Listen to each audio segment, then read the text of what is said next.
여러분 한 주 동안 잘 지내셨습니까? 저희 송경진 자매 10년 넘은 절친이 지난주에 파인애플 가져가더니 오늘 이번 주에는 자기조 사람들을 2명을 이게 어떻게 된 건지 저도 잘 모르겠지만 네. 이상하죠? 네. 예. 저희가 좀 어려운 시간들을 보내고 있을 수 있거든요. 저희 성기미 중에 한 분이 막 이거 책을 읽는데 뭔지 막 마음이 막 이상하고 막 그러셨다고 얘기를 하더라고요.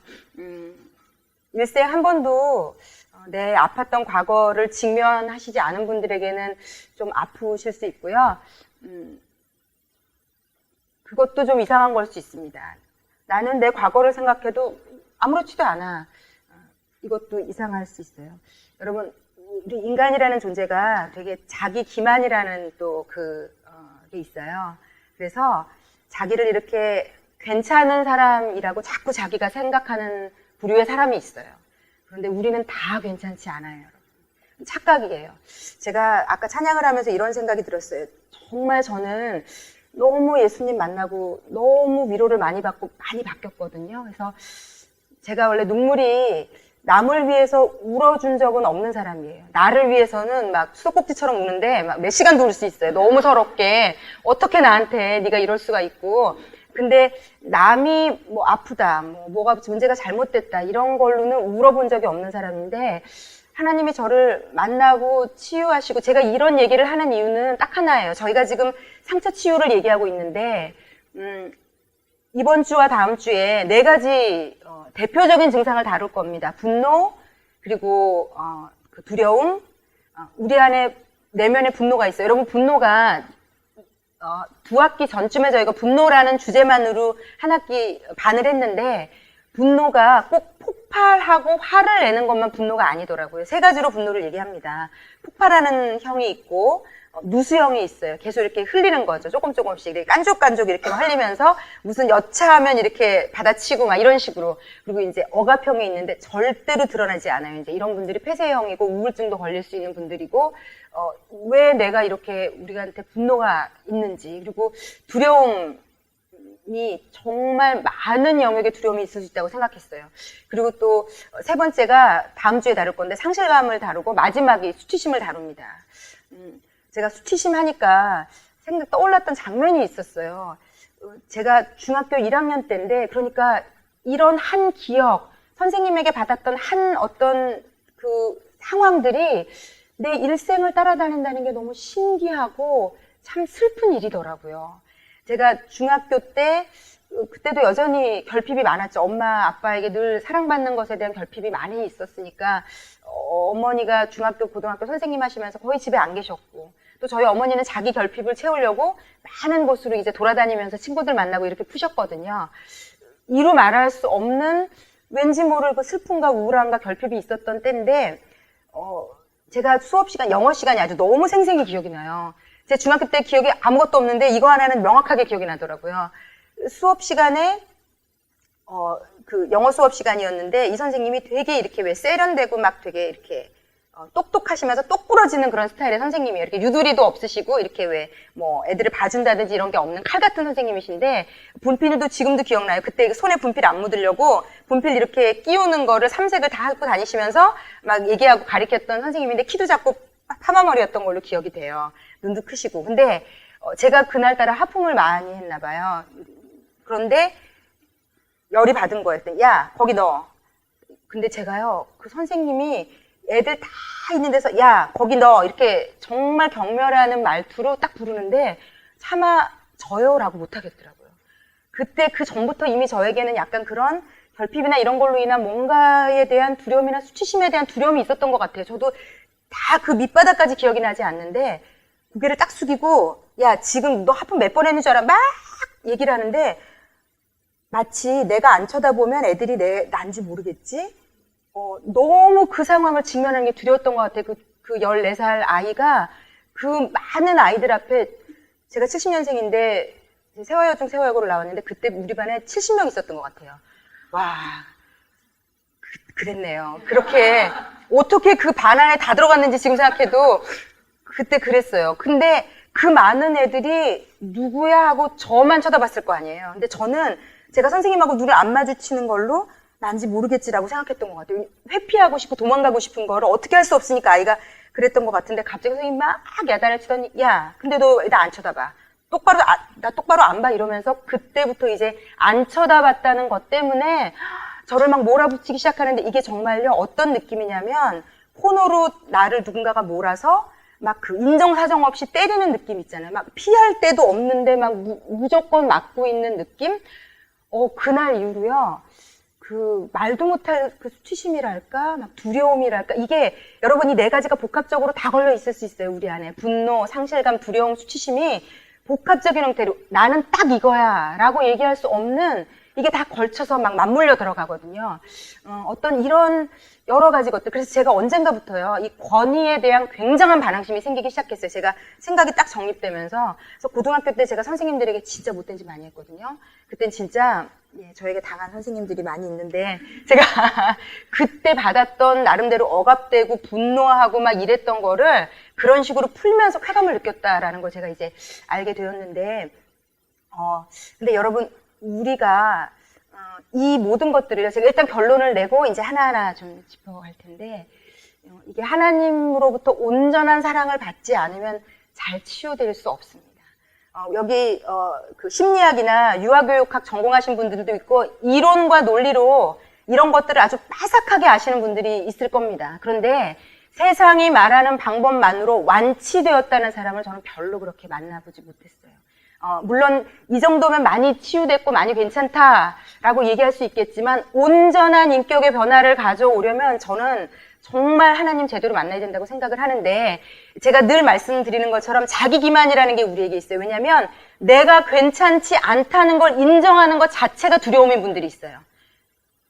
난 괜찮아 라고 여겨지지 않는 상황이 죽음보다 두려운 분들이 있어요. 예수 믿고 교회 다니면서도 이런 걸 이론으로 빠삭하게 알면서도.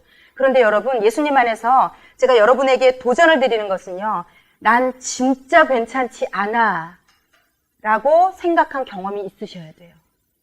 난 진짜 괜찮지 않구나. 그냥 머리로 인정하고 동의하는 건 말고요.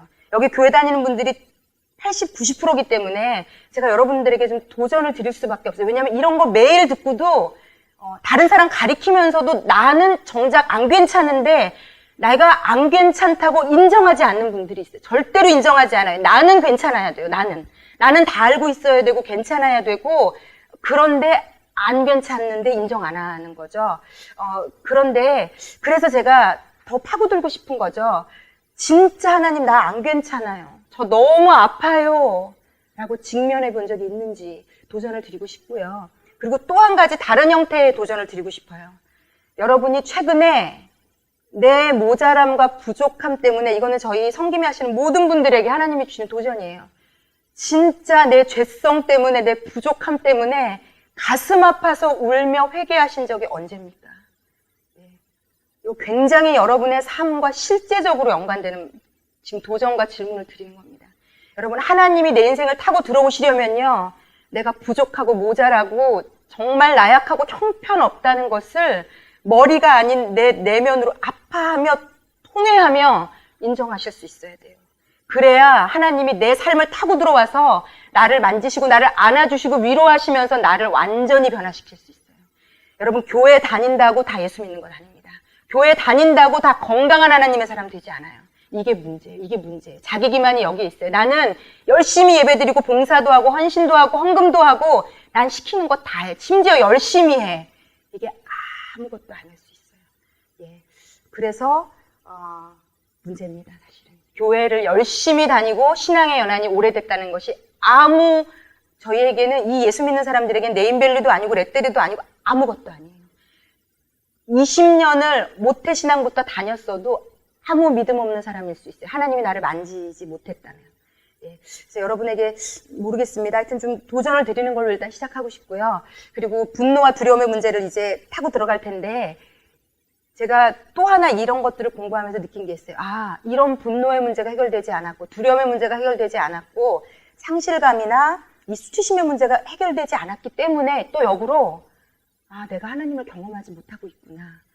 그게 너무 큰 사람들이 또 하나님을 받아들이지 않아요. 영적인 문제로. 그래서 이분이, 제가 이 책이 굉장히 좋은 책이라고 느끼는 것은요, 우리가 가지고 있는 증상만 얘기하고 이렇게 그냥 풀면 되라고 얘기하는 게 아니라 그것 때문에 수반되어져 나타나는 우리의 영적인 문제들을 다 얘기해줘요. 왜 내가 신앙이 깊어지지 않는지, 왜 하나님과 친밀한 관계로 나아갈 수 없는지, 그런 분들 많거든요.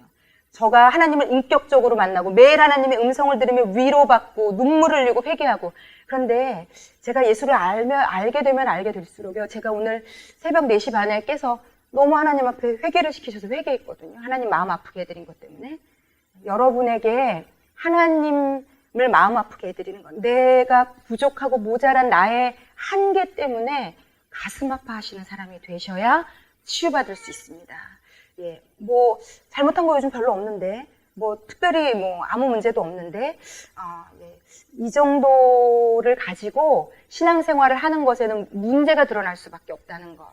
예, 먼저 분노와 두려움의 문제, 오늘은 이 두 주제만 좀 다루도록 하겠습니다. 분노라는 것은 왜 생기냐면요, 결핍으로 인해 생기는 감정이다라고 정의합니다. 그러니까 어릴 때 사랑을 받지 못했든지 가난했든지 무언가 채워지지 않는 것 때문에 이 안이 너무 배고픈 사람들이 있어요. 너무 배고픈 사람.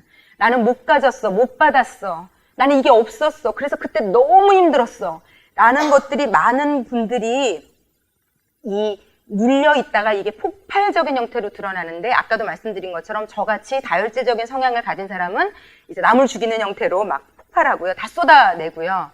예, 그리고 누수형으로 이렇게 흘리면서 이렇게 깐족깐족 누군가를 계속 이러는 사람들이 있고, 아니면은 자기만 죽이는 사람이 있어요. 그냥 계속 억눌러서. 근데 어떤 형태든지 이 분노라는 것은, 그런데 이 책의 초반을 읽어보신 분들은 알지만 하나님의 분노에 대해서 얘기해요. 여러분, 우리가 가진 분노, 두려움, 상실감, 수치심, 이 감정 자체는 나쁜 게 아니에요. 이건 하나님이 우리에게 감지할 능력을 주신 거예요. 분노? 옳지 않아. 저 남자가 지금 어린애를 학대하고 있잖아. 만약에 분노라는 게 없으면요, 우리가 옳고 그름을 느끼지 못한다는 얘기가 돼요. 그래서 오히려 심리학이나 이런 쪽으로도요, 아무 상황에도 분노하지 않는 사람은 이상한 거예요. 정상적이 아닌 거예요. 사람은 하나님이 건강한 분노를 주셔서요, 옳지 않은 것들, 상황들을 볼 때 저건 바로 잡아야 돼. 이게 분노라는 감정이 올바르게 쓰이면 그렇게 나타납니다. 두려움이라는 감정, 내가 위험해 라는 것을 감지할 수 있는 것, 너무 이건 건강한 감정이에요. 수치심, 어떤 상실감, 이런 거를 건강하게만 느낄 수 있다면 아주 괜찮습니다. 그런데 여러분, 이게 다 우리의 이기심과 결합이 딱 되면서요, 분노가 많은 사람들은 그러니까 내가 하라는 대로 해. 뭐 새끼가 됐든 남편이 됐든 그 분노를 가지고 사람들을 조종하는 데 써요. 화를 내면서 내가 원하는 대로 그 사람들이 안 해주면 더 화가 나니까 막 좌지우지하려고 하는데 분노를 쓰고요. 두려움도 마찬가지예요. 두려움이 있을 만한 상황들을 막 다 커트하면서, 여튼 이것이 우리가 죄성을 가진 존재라는 데서 굉장히 건강하지 않은 쪽으로, 하나님도 매일 분노하신다. 그런데 하나님은요, 옳지 않은 일에 건강하게 분노하세요. 그런데 우리는 막 감정적으로 내가 상처받았다는 것 때문에, 내 분함 때문에, 내가 원하는 대로 이루어지지 않았다는 것 때문에, 니들이 감히 나를 무시해, 막 이런 것들 때문에 분노하게 되는 거거든요. 몇 가지 책에서 좀 찾아보겠습니다. 125쪽으로 좀 넘어가 보겠습니다. 125쪽.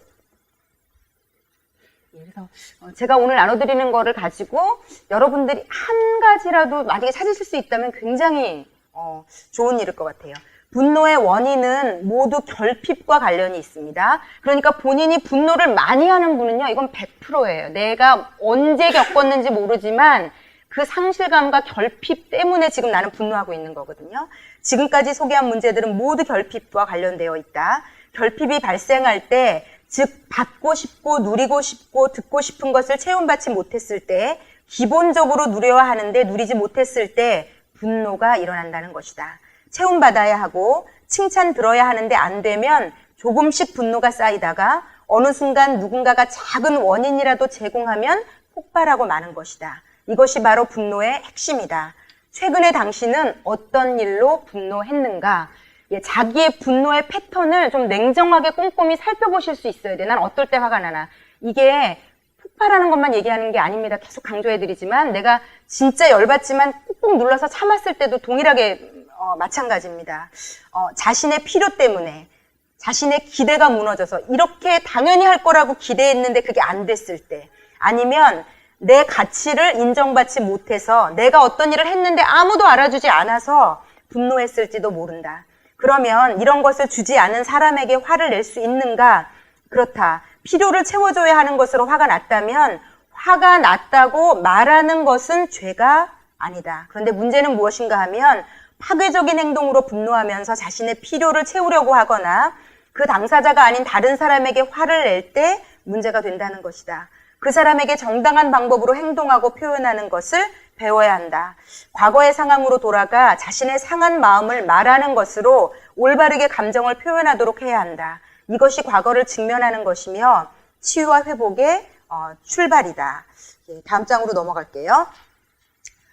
여기에 이기적인 욕구, 생각은 분노를 만들어내고 영적인 문제를 일으킨다. 자, 우리가 가진 상처에 우리의 이기심이 결합이 되면 어떤 문제가 생기는가 하면요. 그렇다면 어떤 생각들이 사람을 분노하게 만드는가? 여러분 곰곰이 좀 생각해 보십시오. 첫 번째, 내가 화가 나는 이유는요. 내가 지금 원하는 것들이 마땅히 꼭 채워져야 한다는 생각이 있기 때문에 우리가 화가 나는 겁니다. 그것이 안 되는 것을 생각하고 싶지 않기 때문이에요. 두 번째는 내가 생각하고 기대하는 대로 되어야 한다. 세 번째는 내 가치와 존재가 높아져야 한다. 이 세 가지가 분노를 일으키는 핵심 생각들입니다. 내가 이게 필요해 라는 것은 당연히 채워져야 되고요. 그러니까 만약에 남편에게 나는 사랑받아야 돼. 왜? 나 우리 부모에게 사랑 못 받았거든. 우리 아빠에게 사랑 못 받았거든. 네가 내가 좋다고 그렇게 쫓아다녔잖아. 그러니까 너는 나를 계속 사랑해줘야 돼. 근데 이게 채워지지 않으면 이제 남편에게 폭발하고 분노하고, 그래서 이게 자식한테로 또 가거든요. 너는 내가 이렇게까지 희생하고 헌신하면서 키우니까 당연히 너는 나한테 이걸 채워줘야 돼. 그런데 이제 그 자식이 그렇게 안 할 때 또 분노가 날 수 있어요. 그리고 내가 생각하고 기대했던 게 있죠. 그건 반드시 돼야 된다고 생각하고요. 내 가치와 존재, 나를 모든 사람이 인정해줘야 됩니다. 이게 지극히 죄성을, 원죄를 가진 인간이 가지고 있는 생각이고요. 이거를 어떻게든지 충족시키려고 우리가 살아요. 근데 이게 안 돼서 이제 열이 받는 건데, 한마디로 나는 풍족해야 하고 나는 높아져야 하며 모든 것은 내 마음과 생각대로 되어야 한다는 것이다. 여러분이 지금 이 대한민국의 21세기를 사는 여러분 정도 나이가 됐다면 기본 약간 그 인격은 있으실 거거든요. 그러니까 누구 앞에서 창피하게 나는 내가 풍족해야 되고 높아져야 되고 내가 생각하는 대로 다 돼야 돼 라고 대놓고 누구에게 얘기하는 분은 한 분도 안 계실 거예요.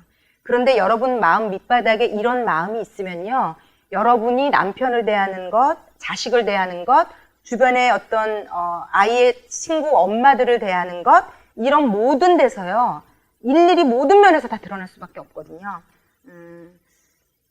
특히 그렇기 때문에 여러분, 이런 상태에 있는 사람들은 관계에 문제가 안 생길 수가 없고요. 이런 분들이 또 잘하는 것은 누구랑 깊이 있는 관계를 만들지도 않아요. 깊이 있는 관계란 뭐냐면요, 내 치부를 말할 수 있는가 누군가에게, 이걸로 아주 단편적으로는 얘기할 수 있습니다. 절대로 저 엄마가 우리 집의 문제를 절대로 알아서는 안 돼. 나는 늘 괜찮은 사람이야. 이렇게만 비춰지기를 원한다면 내면에 문제가 심각하게 있는 거예요. 제가 일단 문제가 있는지만이라도 여러분들이 확인하셨으면 좋겠어요. 그리고 예수를 믿고 교회를 다니시는 분들은요, 여러분의 앞으로의 신앙생활을 하면서 하나님은 이걸 해결해 줄 수 있는 분인데 그 하나님을 믿고 교회를 다니면서 이 부분만은 해결되지 않는다. 이건 말이 안 되는 거거든요. 여기에 대한 소원이 여러분에게 좀 있으셨으면 좋겠다라는 생각이 됩니다. 그래서 이 부분을 다뤄야 됩니다. 내면에 자리 잡은 잘못된 생각이 자신을 괴롭히고 다른 사람을 파괴하며 하나님의 의도와 상관없이 그분의 뜻을 거스리는 분노를 일으킨다. 자, 분노를 유발하는 내면의 생각과 말들이 있어요. 이게 우리 안에 계속 일어난다는 거죠. 아직 내 욕구와 필요는 채워지지 않았어. 나는 반드시 이것을 채우고 말 거야. 그러니까 계속 뭔가를, 이거를 가졌으면 이걸 더 가져야 되고, 그 다음에 이걸 더 가져야 되고, 다른 사람의 생각은 전부 틀렸어. 내 생각이 옳아. 내 생각대로 되어야 해. 어떤 의견을 주고받을 때 가족 간에 아니면 다른 사람, 일련의 집단에서 내가 원하는 대로 그 사람들이 따라줘야지만 직성이 풀리는 사람, 하여튼 극단적인 케이스긴 하지만요. 이것들 봐라, 나를 무시해? 가만두지 않겠어. 그러려면 내가 더 높아져야 해. 내 가치를 인정받아야 해. 사람들은 나를 귀중한 존재로 여기지 않아. 나를 하찮은 존재로 취급하네. 반드시 복수할 거야. 아무도 나를 이해해주지 않아. 나를 이해시키고 내 생각을 관철시키기 위해서 나는 더 강하고 더 능력 있는 사람이 될 거야. 나를 그렇게 취급하다니 정말 기분 나빠. 언젠가는 후회하게 만들어 줄 거야. 이 중에 여러분들이 자꾸 하는 생각이 있다면 좀 표시를 하셨으면 좋겠다는 생각이 들고요. 자, 분노에 영적인 문제가 있어요. 이 심각한 문제인데 이게 뭐냐면요. 분노는 자기가 원하는 것을 받지 못한 결핍으로 인해 고통받은 마음의 표현이에요. 그래서 분노하는 사람들은 자신의 필요가 원하는 대로 채워지고 자신이 생각하는 대로 되어야 한다는 생각으로 살아갑니다. 때문에 자신 스스로를 하나님의 자리에 올려놓고 마치 자신이 하나님처럼 행동하는 영적 문제를 발생시킵니다. 또한 사람들이 자신이 원하는 대로 움직이며 필요를 채워줘야 하고 자신은 다른 사람들보다는 가치가 높고 귀하게 대접받아야 하기에 자신보다 연약한 사람을 핍박하고 멸시하고 조롱하면서 다른 사람에게 결핍을 주는 삶을 살게 된다. 하나님께서 원하시는 삶, 순종하는 삶, 영광을 돌리면서 그분을 높이는 삶을 살기보다는 자신이 영광을 받고 높아지기를 바라며 기도하는 것은 즉시로 응답받아야 되고요. 원하는 것을 채워주고 풍성한 삶을 살도록 해주셔야 한다는 기복적이고 물질적인 세속적 신앙관을 가지고 살아가게 된다. 따라서 자리나 위치 혹은 물질이든 자신을 높일 수 있는 것을 숭배하면서 본인은 그렇게 생각하지 않겠지만 이게 중요한 겁니다. 온 삶을 그것에 집중한다. 그렇기 때문에 하나님이 원하시는 진정한 영적인 복이 무엇인지 어떤 삶을 살아야 하는지를 깨닫지 못하고 성령의 능력이나 은사 혹은 직분이나 일에 있어서 성공했느냐 실패했느냐에 대한 부분을 강조하는 신앙관이 생기게 된다. 제가 이 결핍을 가진 분들이 왜 예수를 올바로 믿지 못하는지를 이 책을 통해서 알게 됐어요. 왜냐하면 그분들은요, 그게 있어야 된다는 게 우상이고 신이에요. 그리고 내 중심적으로 하나님이 나를, 그러니까 하나님을 어떻게 여기냐면 하나님은 나의 결핍을 채워주는 부속품으로 여길 수밖에 없어요. 그래서 이런 분들의 신앙은요, 지극히 기복적이에요. 여러분, 기복적이라는 건 뭐냐면 복 받기 위해 교회 다니는 겁니다.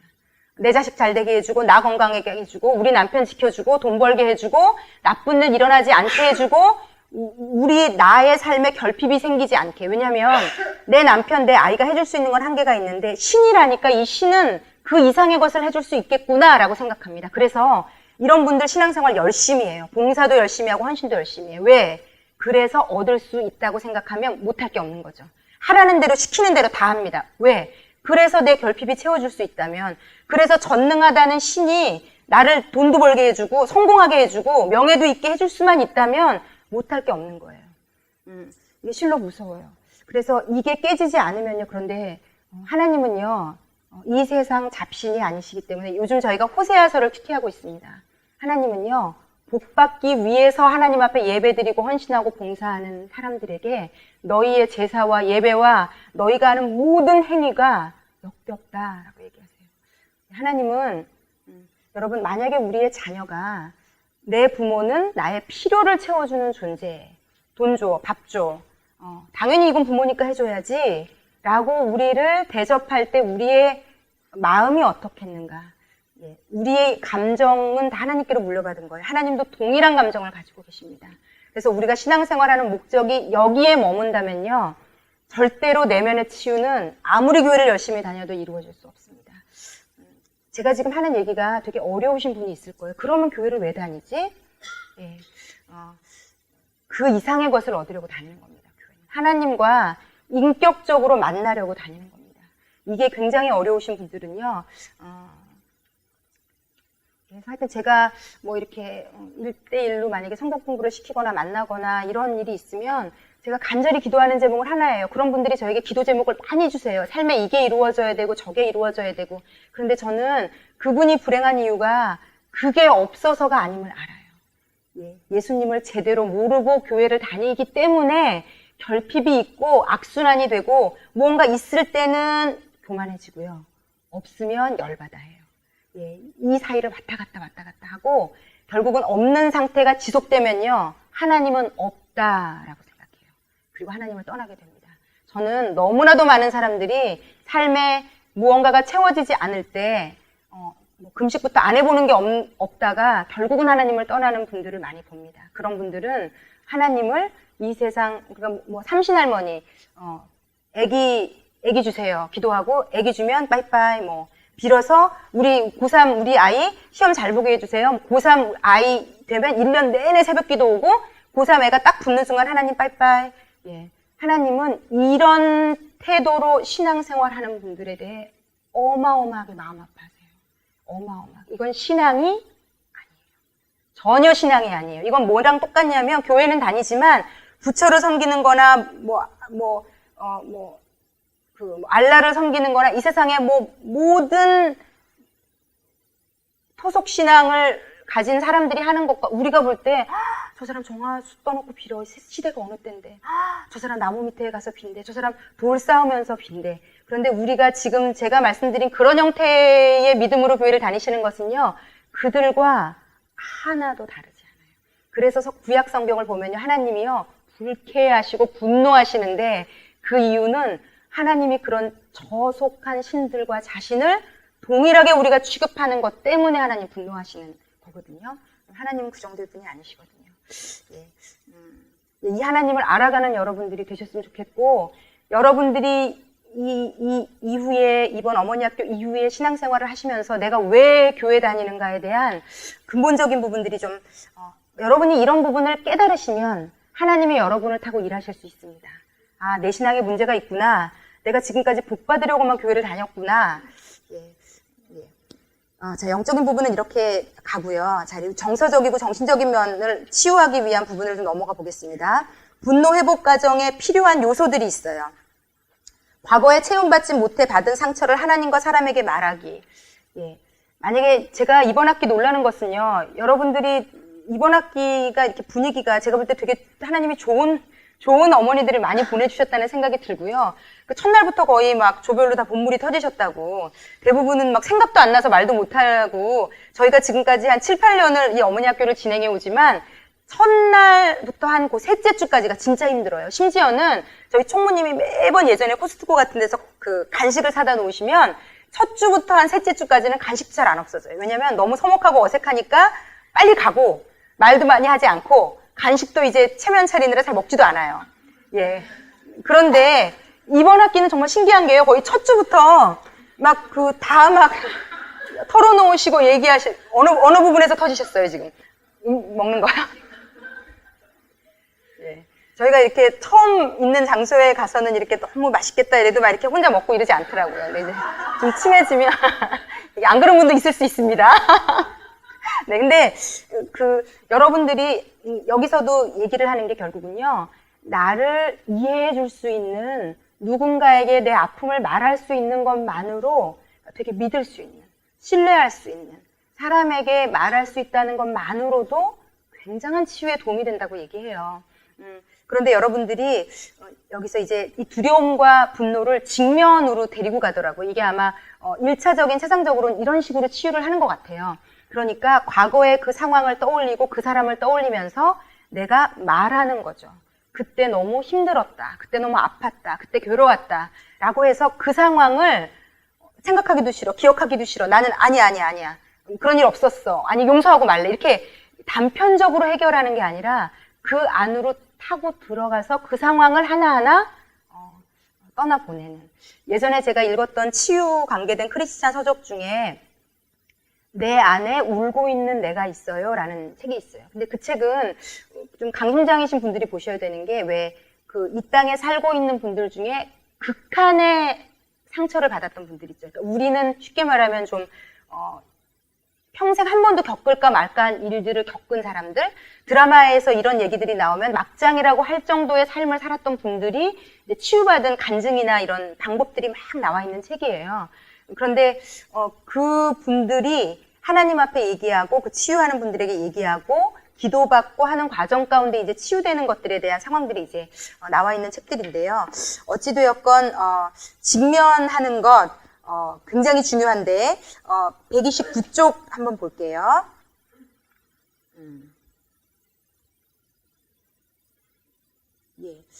28쪽 밑에부터 제가 읽어가겠습니다. 욕구와 필요를 체험받지 못했거나 기대와 생각을 무시당했거나 가치를 손상 입었던 것과 관련된 어린 시절의 상처와 분노를 표현하는 것이다.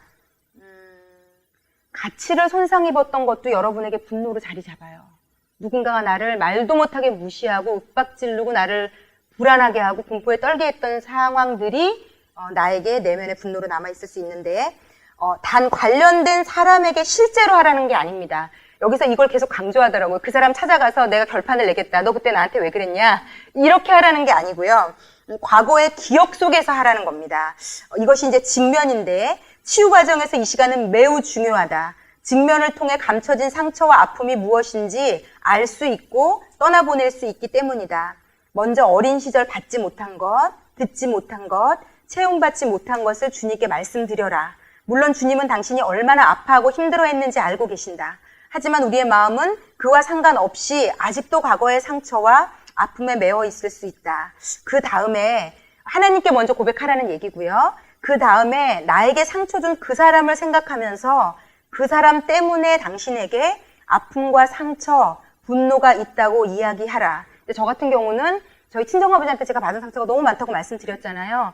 그런데 정말 신기해요. 이제 저희 아버지, 제가 아빠라는 단어가 누군가 입에서 나오는 것도 싫어했던 사람이거든요.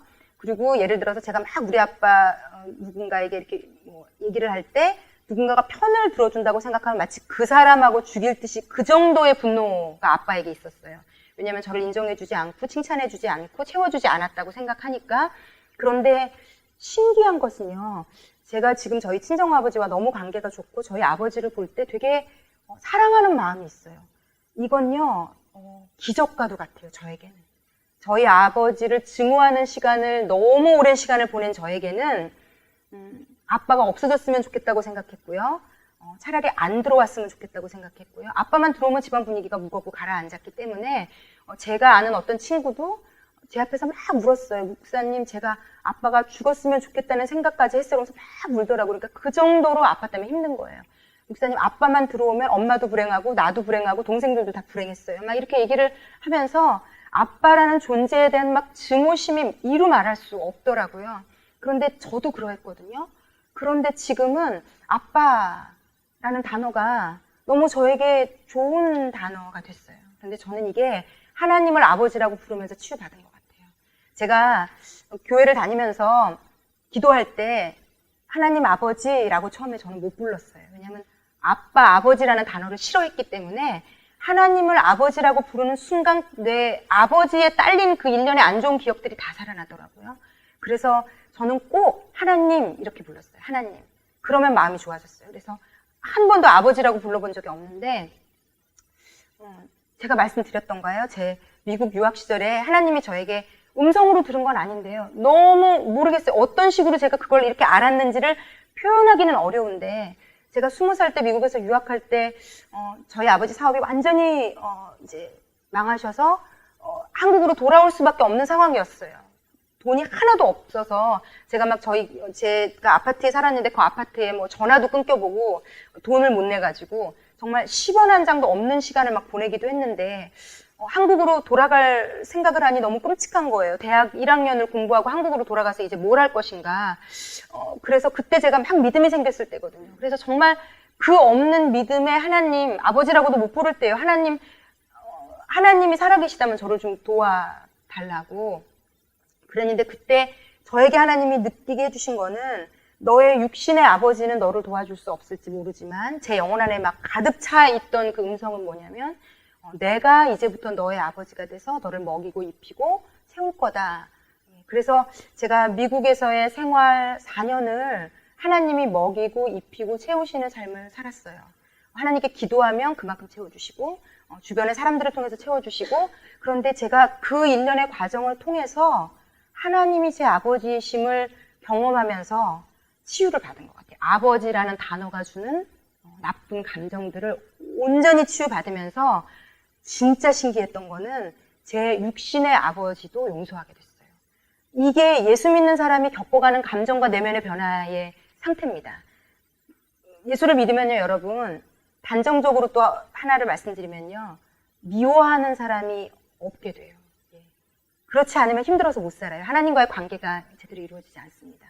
그래서 인생에 이 사람만큼은 내가 용서할 수 없어라는 사람을 놓아보내게 되는, 그래서 이 책의 마지막은 회개와 용서를 다룹니다. 이게 글로 갈 수밖에 없어요. 하나님께 치유를 받은 사람은 반드시 용서로 연결이 되게 돼 있습니다. 이거는 제가 의지적으로 한 일이 아니에요.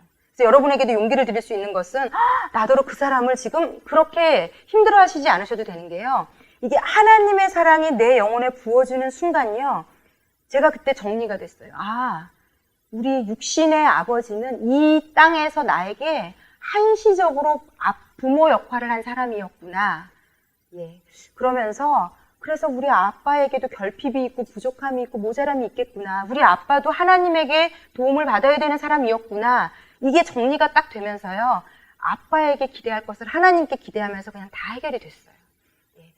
어떤 과정이든지 이런 종류의 과정을 통해서 하나님이 치유를 하시거든요.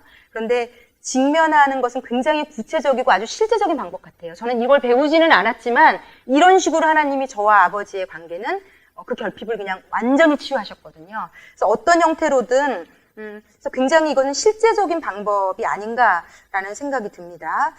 그리고 기억 속에 그 사람에게 이야기하고 당신의 아픔과 상처를 신뢰할 수 있는 치유 공동체에서 나눠도 좋다. 그래서 저는 이번 어머니 학교에 오신 분들은 여러분의 조가 그런 치유 공동체가 될 수 있을 거라고 생각이 됩니다.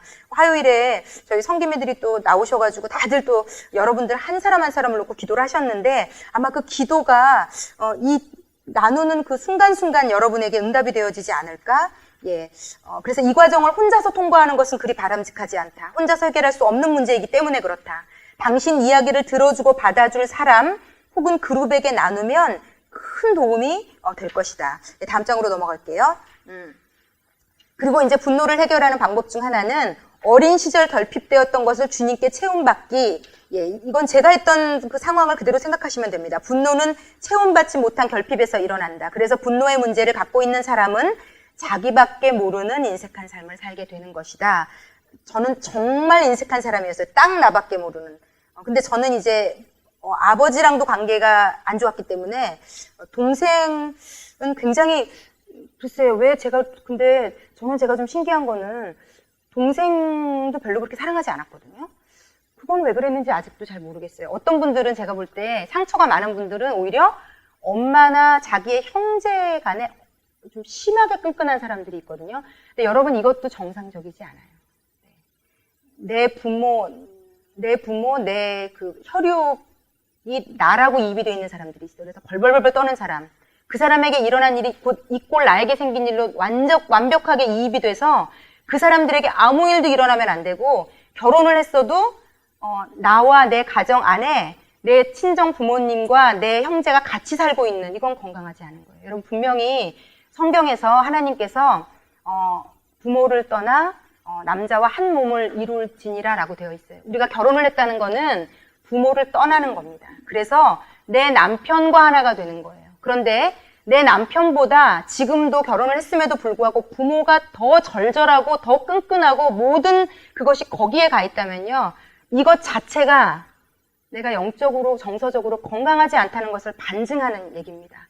저같이 오히려 저는 가족에게 애정이 없는 사람이거든요. 그러니까 예수 믿고 이제 아버지나 더 막 부릴 듯 일어나는 경우인데 이렇게 동생이나 가족이 마음으로부터 이렇게 사랑이 막 안 가도 문제지만요.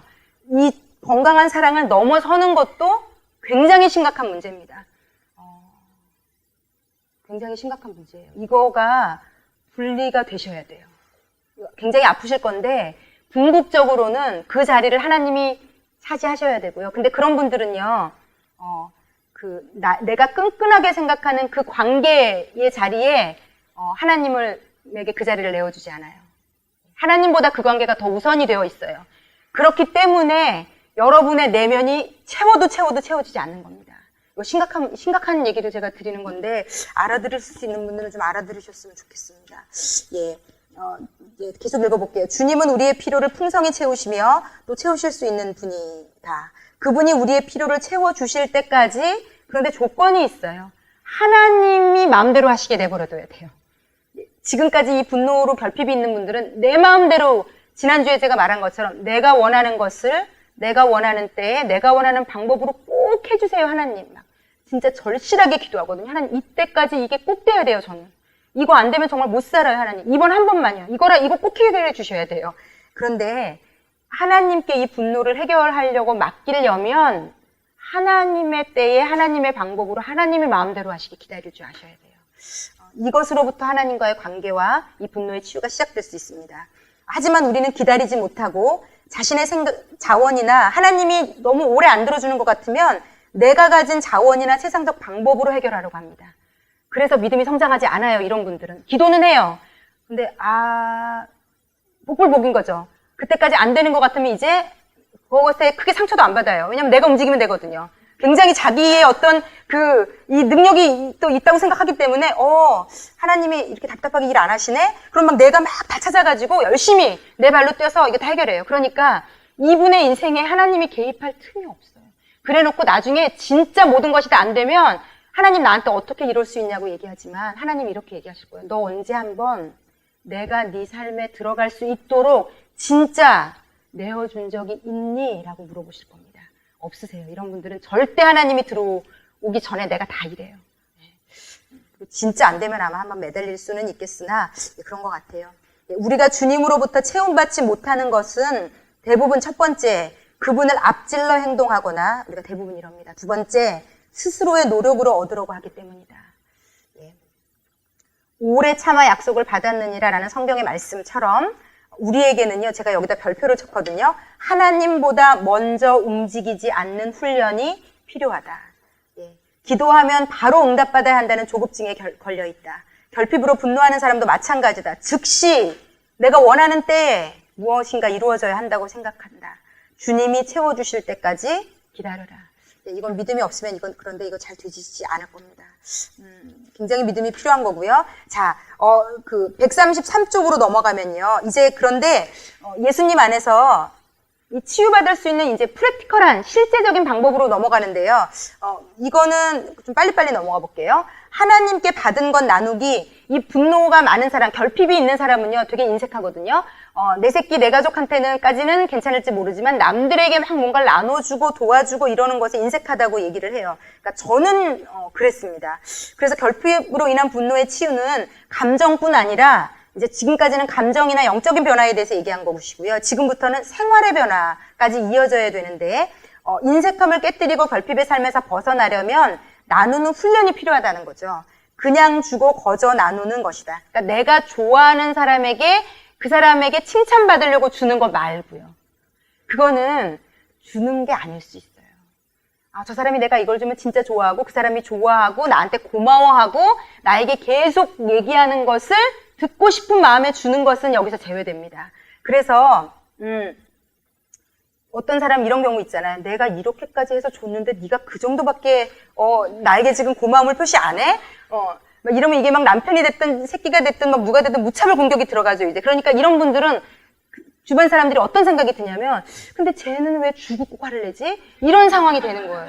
차라리 안 해주면 괜찮은데 왜 쟤는 해주고 이렇게. 그래서 그런 분들은 주변의 사람들이나 가족이 말려요. 그냥 하지 마. 괜찮아. 안 해도 돼. 안 해도 돼. 왜냐면 하고 나서 뒤에 폭풍이 이분들이 무서운 거예요. 그 물건 때문에 잠깐 기뻤지만 그 뒤에 그 시달리는 게 너무 괴롭기 때문에. 왜냐면 어떻게 감사를 해야 얘를 만족시킬까를 모르는 거예요, 이 주변의 사람들은. 근데 그 사람은 자기의 기대치가 있거든요. 그만큼 좋아해 주거나 감사해 주지 않으면, 충분하지 않으면 내가 생각하는 만큼 이게 지금 그렇게 막 이렇게 되는 거죠. 이제 네가 지금 내가 이렇게까지 한 것을 이거밖에 못 알아줘, 막 이런. 이게 뭐 하는 건지 잘 모르겠어요. 사실은 우리가 이렇게 이상해요. 사실은 제가 예수 안 만나고 살았으면 내가 어떤 꼬라지로 살았을까. 너무 끔찍해요, 진짜. 얼마나 내 남편과 아이와 내 주변의 사람들은 제 이 꼬라지를 감당하느라 막 거기다가 제가 세거든요. 가만 안 두거든요. 진짜 말빨 세지, 기 세지, 정말 다 나와거든요. 완전히 붙어가지고 뭐 맞짱 떠서 안 이길 사람 별로 없는 말빨이니까 아마 다 죽이고 다니면서 굉장히 잘 산다고 생각했을 그런 사람입니다. 그래서 성경에는 뭐라고 되어 있냐면요. 그래서 성경에서 나눠주라 그럴 때요. 받지 못할 사람에게 나눠주거나 내가 마음이 안 가는 사람에게 나눠주라고 얘기해요.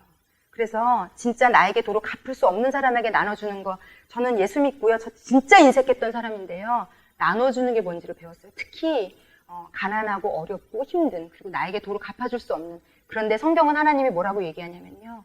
그 사람이 갚아줄 수 없지? 그럼 내가 갚아줄게. 내가 이렇게 얘기해요. 그래서 하나님은 몰래 하라고도 얘기하세요. 그 사람에게 알리지 말고 해봐. 저는요, 제가 말씀드렸잖아요. 전 결핍이 많은 사람이니까 제가 청소를 열심히 하게 되는 이유는 딱 하나예요. 누군가가 보고 있다. 특히 선생님이나 나를 크게 알아줄 만한 그 권위가 있어야 돼. 그것도 뭐 하찮은 애들이 알아주는 건 그렇게 중요하지 않아요.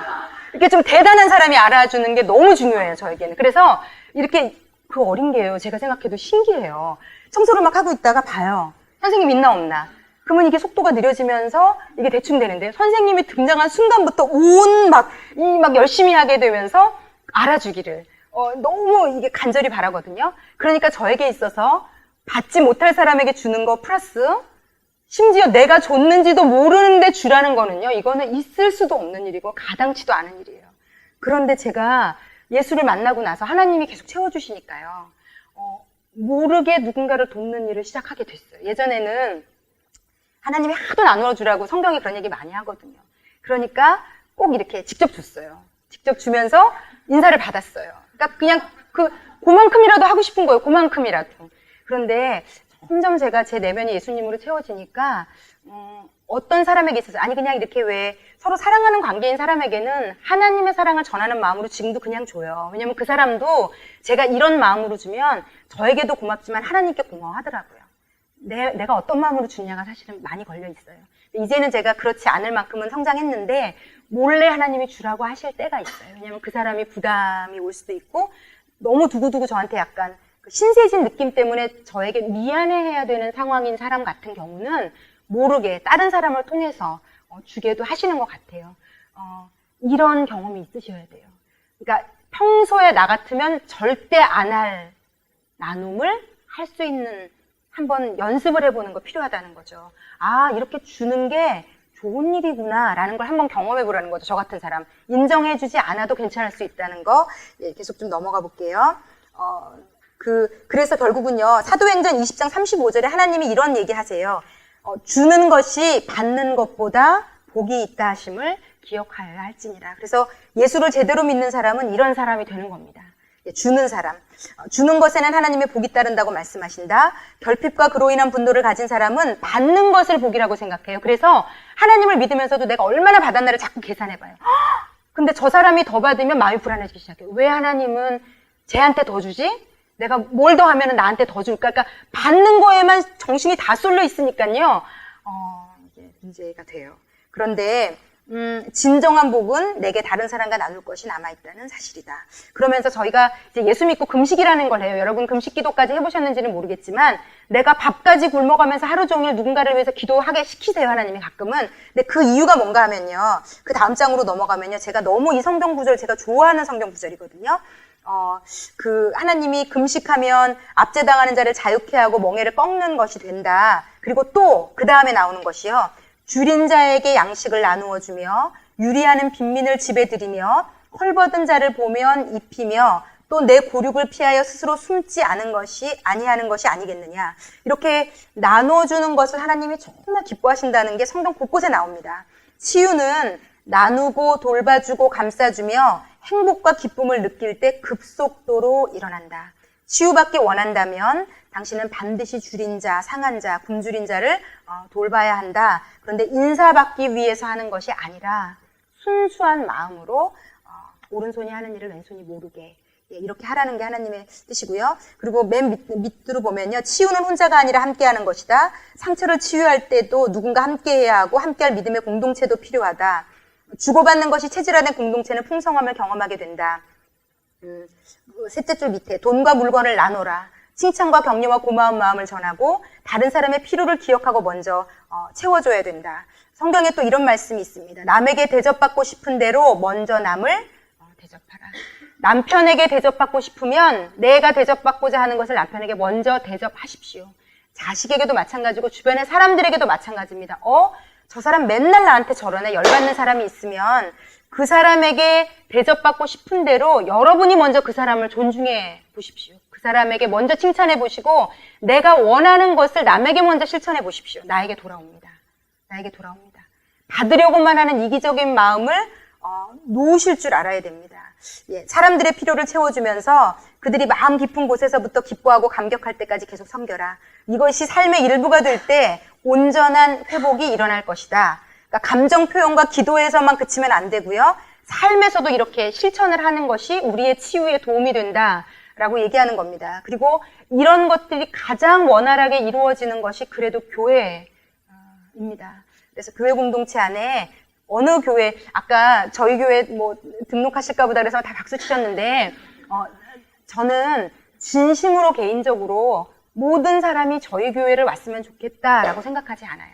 하나님께서 이 지구상에 또 대한민국 땅에 이렇게 많은 교회를 세우셨을 때는 우리 각자에 대한 부르심이 교회마다 있습니다. 그 교회를 다니시면 됩니다. 그 교회에 속하셔서 등록을 하시고 그 교회 사람들과 나누는 삶 안으로 들어가셔야 돼요. 그걸 신앙생활이라고 하는 겁니다. 그러면서 이런 봉사 헌신을 하시다 보면 여러분에게 하나님이 주시는 치유가 있을 것이고요. 마지막으로 이 분노 치유의 마지막 자족하기가 나와 있습니다. 치유를 위해 또 하나 필요한 것은 자족하는 마음이다. 예, 그리고 이제 작은 글씨로 디모데전서 6장 6절에서 10절까지 성경 구절이 나오는데요. 이 성경 구절은 다 함께 읽도록 하겠습니다. 자족하는 마음이 있으면 경건은 큰 이익이 되느니라. 우리가 세상에 아무것도 가지고 온 것이 없음에 또한 아무것도 가지고 가지 못하리니 우리가 먹을 것과 입을 것이 있은즉 족한 줄로 알 것이니라. 부하려 하는 자들은 시험과 올무와 여러 가지 어리석고 해로운 욕심에 떨어지나니 곧 사람으로 파멸과 멸망에 빠지게 하는 것이라. 돈을 사랑함이 일반하게 뿌리가 되나니 이것을 탐내는 자들은 미혹을 받아 믿음에서 떠나 많은 근심으로써 자기를 찔렀도다. 아멘. 이게 여기서 말하는 뭐 부하려고 하고 나를 채우려 돈을 사랑하는 게 문제라고 하는 이유는요. 이런 걸로 내 결핍을 채우려고 하는 게 문제라는 얘기입니다. 돈을 모으려고 하는 게 꼭 잘못됐다라고 얘기하는 게 아니고요. 내가 지금 어릴 때부터 무언가 막 결핍이 있는데 돈으로 채워야지. 명예로 채워야지. 인기로 채워야지. 그리고 거기에 몰두하면 이게 일만 악의 뿌리가 돼서 그것이 결국 나를 찌를 거라고 성경은 얘기해요. 반드시 이대로 됩니다. 예. 그래서 제가 너무 이걸 분노를 정리를 해드리면요. 분노는 결핍 때문에 생긴 겁니다. 어떤 형태인지 모르지만 여러분의 인생을 총괄해서 돌아보시면서 가장 결핍을 느꼈던, 기대가 채워지지 않았던, 마음이 힘들었던 그때의 상황을 돌아보시면 아마 그것 때문에 내가 결핍이 생겼을 수가 있고요. 그런데 이 결핍이 있는 사람들이 분노가 나타나는데 이분들이 주로 하는 행동은 하나님이 주도권을 잡게 하지 않고요. 내가 주도권을 잡고 내 인생을 다 총괄해야 안심하는 성향이 있는 겁니다. 그래서 이것을 하나님 손에 맡겨드리지 않는 한 본인이 다 고생하고 전전긍긍하고 수고하고 그냥 자기 힘으로 살아내야 되기 때문에 이런 분들에게 쉼이 없어요. 안식이 없어요. 그렇기 때문에 악순환이 계속되기 때문에 계속 폭발해야 되는 겁니다. 분노를 해야 되는 겁니다. 왜냐면 안식이 없거든요. 이 영혼 안에. 내가 주인이 돼서 내가 수고하고 내가 힘쓰고 내 힘으로 다 하려고 하니까 열이 받고 남편도 못마땅하고 새끼도 못마땅하고 주변에 돌아가는 것 다 뭐 있다위야. 왜 나 말고는 이렇게 제대로 하는 사람이 아무도 없어 라고 생각할 수 있는 겁니다. 그래서 이런 부분을 해결하려면 이 과정을 거치셔야 되는데 제가 성경에 나오는 한 인물을 치유받은 인물을 소개해드리고 싶은데 여러분 삭개오라는 인물 아세요? 이 인물이 당시 이스라엘은 로마의 식민지였어요. 그래서 식민지였기 때문에 세금을 걷어가지고 로마에다 갖다 바쳐야 되는데 사실 세금이 잘 안 거칠 수 있잖아요. 그래서 당시에 세금 걷는 사람들은 거의 매국노였어요. 왜냐하면 어떤 수단과 방법을 가리지 않고라도 세금을 걷어서 로마에 바치면 대신 그 대가로 너도 네가 맘대로 뺏어서 써도 우리가 눈 감아주겠다. 거의 이런 형태였어요. 그러니까 진짜 돈이 전부거나 부하려고 하는 사람, 돈으로 내 결핍을 채우려는 사람들이 주로 이제 세리가 된 거죠. 그러니까 돈이 눈에 딱 씌어서요. 누군가 집에 가서 막 엄마랑 애랑 왜 우리 옛날에 드라마 같은 거 보면 엄마랑 애랑 이제 이거밖에 없다고 막 매달리고 이것까지 가져가시면 우리는 굶어 죽습니다. 이래도 왜 막 발로 막 차면서 막 그거 끌고 나오는데 이 사람에게 일말의 동요가 없잖아요. 이 사람들이 내일 죽어도 동요가 없고 심지어는 와서 총으로 쏴 죽이고 다 가져가도 아무 동요가 없는 것은요. 여러분 왜 요즘 일어나는 그 냉혈한 같은 사람들 너무 많은 결핍이 쌓이면 여러분 감정을 잡아먹어요. 그 결핍이.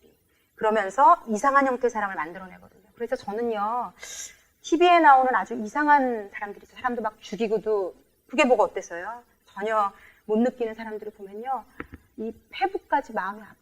왜 아픈 줄 아세요, 여러분? 저 사람은 어릴 때 얼마나 많은 상처와 어두움과 아픔과 절박함과 끔찍함 속에 살았으면 저 지경이 됐을까? 저분의 부모는 저 아이를 어떻게 했길래 그 아이가 커서 저런 성인이 됐을까? 그게 너무 아파요, 요즘은. 근데 그 부모는 또 그 부모의 부모에게 어떤 학대와 상처를 받았을까? 이게 다 꼬리를 묵니다, 여러분. 이 고리를 끊을 수 있는 분은 하나님 외에는 없어요. 이 악순환의 고리를 끊을 수 있는 분은 하나님 외에는 없습니다. 그런데 이 삭개오가 그래서 당시에 세리라고 하면요, 이스라엘 백성들이 이를 바득바득 깔았어요. 저 인간 같지도 않은. 왜냐면 다 착취해가지고 가난한 사람들 것까지 정말 부자로 살았거든요. 그러니까 모든 사람이 다 손가락질하는데 놀라운 것은요, 이 삭개오가 예수님을 만났거든요. 그 사건이 뭐 대단하지도 않아요. 그런데 중요한 건 뭐냐면요, 예수님을 만나고 나더니요, 삭개오가 예수님 앞에 고백하는 장면이 나오는데 이게 충격적이에요. 그러니까 얼마만큼 돈이 전부면 세리짓을 하느냐 이렇게 생각이 되는 정도의 직업이거든요. 도대체 돈으로 얼마나 눈이 멀면 그 직업을 가지고 있냐 이런 사람인데, 그러니까 돈이 전부인 사람인데 예수님 앞에 은혜를 딱 봤더니 예수님, 제가 만약에 누구의 것인지 뺏은 것 있다면 몇 배로 돌려갖고 제 재산 중에 반인지 얼만지를 가난한 사람을 위해서 내놓겠습니다. 라고 얘기해요. 결핍이 있을 때 우리는요, 그래서 더 움켜쥐려고 하거든요. 그래서 이거를 가져야 내가 무시받지 않고 이거가 있어야 돼. 그런데 여러분, 예수님을 진짜로 만난 사람은 어떻게 되냐면 이 움켜졌던 것들이 더 이상 이제 내 결핍을 채울 수 없는 것을 알게 돼서 그 손을 놓게 되는 겁니다. 그렇기 때문에 내가 예수를 믿는데도 여전히 이것만큼은 절대 내 인생에서 놓을 수 없어. 그래서 여기서 얘기한 것처럼 그것이 나를 찔러서 내가 신앙생활을 하면서도 계속 괴로운 겁니다. 마음에 안식은 없고 나를 계속 이게 찌르니까 괴롭기만 한. 그래서 결국은 이제 이런 형태로 치유가 되고 해결이 된다는 거. 그러니까 그걸 놓을 수 있게 된다는 얘기를 드리는 겁니다. 이거는 절대 있어야 돼라는 것을. 자, 그다음에 두려움으로 넘어가 보겠습니다. 이 두려움이 굉장히 자세히 디테일하게 아주 잘 나와 있는데요. 이걸 오늘 다 다룰 수는 없을 것 같아요. 상실감과 수치심 다음 주에 다룰 때 오늘 다 못 다루면 다음 주에 다루겠습니다. 이제 두려움은 학대와 외상으로 인해서 생긴 감정인데 이분이 질문했던 것에 처음 질문했던 것에 제가 동의가 되었던 게 사람들이 그렇게 물어본다는 거죠. 학대를 받은 사람은 나를 때리거나 정서적으로 나를 눌렀거나 이런 사람에게 화가 났을 텐데 이거를 학대를 왜 분노의 섹션에서 안 다루고 왜 두려움으로 다뤄요? 이거를 질문한다는 거죠. 그런데 여기 그 141쪽 맨 위에 보겠습니다. 그런데 왜 두려움을 다루어야 하는가? 그것은 학대를 당할 때 우리가 보통은 어릴 때일 경우가 많은데요. 커서가 되었어도 마찬가지고 학대를 당할 때 가장 먼저 느꼈던 1차적인 감정은 두려움이기 때문입니다. 두려움이기 때문에. 아마 당신은 어렵거나 약했을 것이고 상대적으로 학대한 사람은 권위자나 힘센 사람, 즉 자신의 지위를 이용해서 당신을 공격하거나 불이익을 준 사람이었을 것이다. 그 사람 밑에서 심각한 어려움을 겪고도 전혀 반응하지 못했던 것은 모두 두려움 때문인 것이다. 말할 수 없는 상황이나 대처할 수 없는 무방비 상태에서 계속 학대를 당했기 때문에 끝나지 않는 공포와 두려움이 지속되었을 것이다. 그 사람을 볼 때마다 생기고 그런 분위기가 될 때마다 두려움이 몰려오고 그래서 두려움은 마음 깊은 곳에 내재하게 되고 겉으로는 분노의 감정만 드러나는데 그게 다 분노만은 아니라는 거죠. 내가 무섭고 두렵고 힘들어서 화가 나는 걸 수도 있다는 거예요. 이거는 둘을 구분하는 것이 좀 필요하다는 건데 학대를 경험한 사람은 내면 깊은 곳에 있는 두려움부터 먼저 다뤄야 한다. 분노를 먼저 다루는 것은 잘못된 접근 방법이며 그 때문에 치료가 잘 이루어지지 않는 경우도 있다. 학대와 외상을 경험할 때 제일 먼저 느끼는 감정은 공포와 두려움이다. 이것을 정확하게 다뤄야 한다는 점을 기억하라. 예, 다음으로 좀 넘어가 보겠습니다. 145쪽으로 넘어가 볼게요. 여러분, 저는 여기 이제 두려움을 느끼는 이유와 상황에 여러분이 좀 책을 안 읽으셨던 분들은 지금이라도 체크해 보셨으면 좋겠어요. 실패의 경험으로 심한 고통을 경험했을 때 힘이 있거나 직위, 부모, 교사, 선배가 높은 사람에게 위협당한 두려움, 폭력과 학대를 이런 높은 사람에게 일방적으로 당했을 때 사람을 대면하는 두려움, 어두움에 대한 두려움, 거절받고 버림받는 것에 대한 두려움, 혼자 있는 것, 함께하는 것의 두려움, 책임에 대한 두려움, 과거에 창피했던 것을 이야기할 때 비웃음과 수치당할 것에 대한 두려움, 귀신, 미래, 질병, 죽음에 대한 두려움, 이유 없는 두려움, 학습되거나 타인의 경험에서 온 것, TV를 통해 본 것 등도 두려움의 원인이 될 수 있고요. 특정 물건에 대한 두려움, 그리고 마지막은 하나님을 실망시킬지도 모른다는 두려움, 징계나 책망을 받을 것 같은 두려움. 이런 두려움들이 있는데 저한테 가장 크게 있는 것은요. 어두움에 대한 두려움이 있고요. 그럼 왜 그런지 저도 모르겠어요. 그리고 거절받고 버림받는 것에 대한 두려움이 저에게 있어요. 부모님, 엄마하고 떨어져 있던 경험도 있어서 그런 것 같고요. 그리고 약간 이유 없는 두려움도 제 안에 있는데 제가 어릴 때 저를 기억을 해보니까요. 저는 버스를 타거나 지하철을 타거나 어릴 때 절대 잠을 못 잤어요. 이렇게 마음 놓고 이렇게 자지 못했어요. 내가 눈을 감는 순간 사고가 날지도 모른다는 생각, 그러니까 사고의 경험도 없거든요. 근데 이 어린아이가 끊임없는 두려움 가운데 있는 거죠. 계속. 그래서 막 졸다가도 깨가지고 이렇게 막 보고, 그리고 계속 그 내리기 전까지 이 가슴 안에 산산한 두려움이 계속 있는 거예요. 뭔가가 이게 잘못될 수도 있다는. 모르겠어요. 제가 어릴 때 그 아버지랑 어머니랑 하도 싸우고, 저에게 있는 트라우마가 빨간날 트라우마가 있거든요. 제가 예전부터 늘 말씀드렸지만 저희 어머니는 선생님이셨고 아버지는 사업을 하셨기 때문에 아버지가 나중에 사업이 잘 돼서 진짜 바쁘셨어요. 그리고 이제 어머니는 아까도 말씀드린 것처럼 이렇게 자신의 만족을 채우기 위해, 결핍을 채우기 위해 막 많이 돌아다니셨거든요.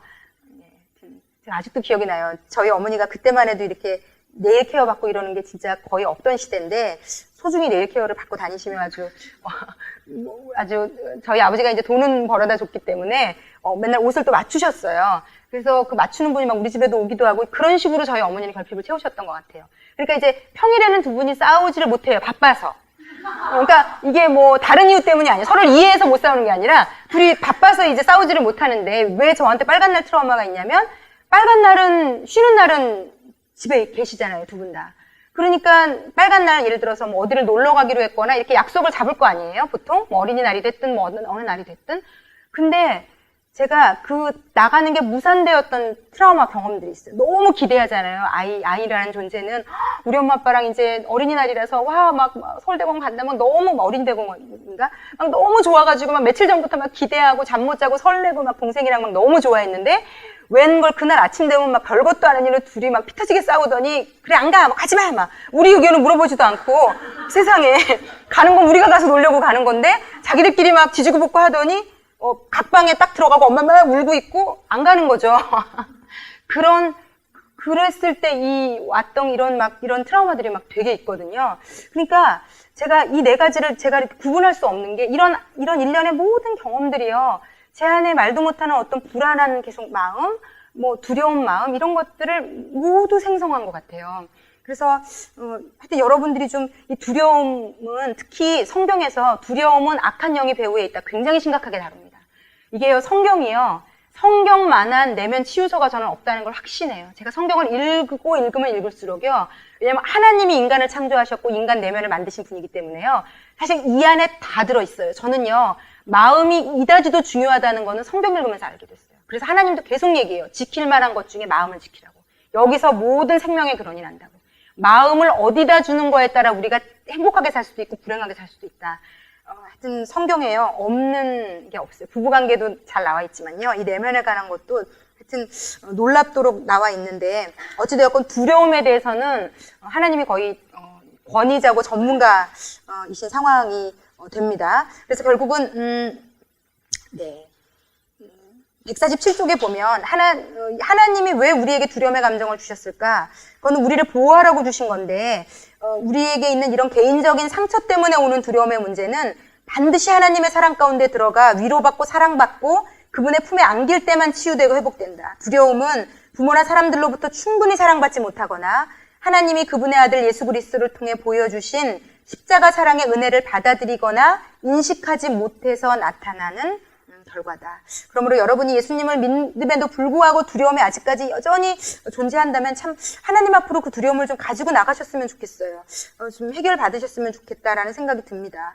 그러나 문제는 자기 힘으로 스스로를 보호하거나 두려움을 잊으려 한다는 점이다. 우리가 이제 이 포인트가 굉장히 어렵지만 중요한 것은요. 그 밑에가요. 우리가 두려움에 대해 더 생각할 것은 그것이 권위를 빼앗긴 상태라는 점이다. 두려워하는 것은 가해자나 학대와 고통의 기억에 자신의 권위를 넘겨주는 것이다. 두려워하는 대상으로부터 계속해서 부정적인 영향을 받으며 거기서 벗어나지 못해 전전긍긍한다. 상처 주고 학대한 사람이 권위자로 여전히 삶과 마음과 감정과 생각을 좌우하는 것이다. 여기서 벗어나는 길은 하나님이 권위자가 되셔서 사랑을 베푸시고 보호하시고 이끌어주시는 것뿐이다. 하나님의 사랑을 믿고 신뢰할 때 두려움에서 벗어나 자유케 될 수 있다. 만약에 우리가 아버지에게 학대를 받았다라고 친다면요. 그 아버지에 대한 두려움으로 늘 딱 우리가 이렇게 얽어매어져 있는 거거든요. 그런데 그 권위자가 하나님으로 대체되지 않으면요. 우리가 계속 그 두려움을 가지고 내가 시집을 가도 나를 학대했던 아버지가 했던 행동들이 내 인생을 따라다니게 되어 있어요. 여전히 아버지가 권위자이기 때문에 나를 좌지우지할 수 있어요. 이거 예전에 우리 아버지가 했던 말투인데 막 이런 모든 게 다 지금의 나를 막 이리 끌고 저리 끌고 다니고 괴롭힐 수 있는데 이 권위자를 직면해서 이분은 아무것도 할 수 없다는 거죠. 하나님이 우리에게 주시는 거는 이 사람은 너에게 이제 아무것도 할 수 없어. 그래서 여기서도 직면할 때 그때 얼마나 내가 무서웠는 줄 아세요? 그때 얼마나 괴로웠는 줄 아세요? 라고 당당하게 얘기하라는 거죠. 그래서 그 사람이 지금 나에게 더 이상 영향을 끼칠 수 없는 존재임을 인식하고 선포하라는 것. 그 과정을 거치라는 것을 얘기하고 있는 겁니다. 그래서 두려움에서 벗어나기 라는 것이 결국은 그것을 지금 설명해 주고 있는 겁니다. 싫다고 거부하고 당신 때문에 내가 힘들다고 얘기하는 과정을 거치라고. 이분이 왜 여기 예화가 하나 나오잖아요. 초등학교 5학년 때 이분이 막 이렇게 이런 강의나 이런 거 해달라고 초청을 받는데 사람이 많이 모인 곳에 초청을 받으면 너무 두렵고 너무 싫고 가기 싫고 발 빼고 싶고 그래서 왜 내가 이럴까? 왜 이다지도 이렇게 너무 부정적이고 이걸 힘들어할까? 찾아봤더니 자기 5학년 때 자기가 학교 대표 탁구 선수였는데 그 코치 선생님이 애들을 무차별적으로 때렸던 거예요, 정말.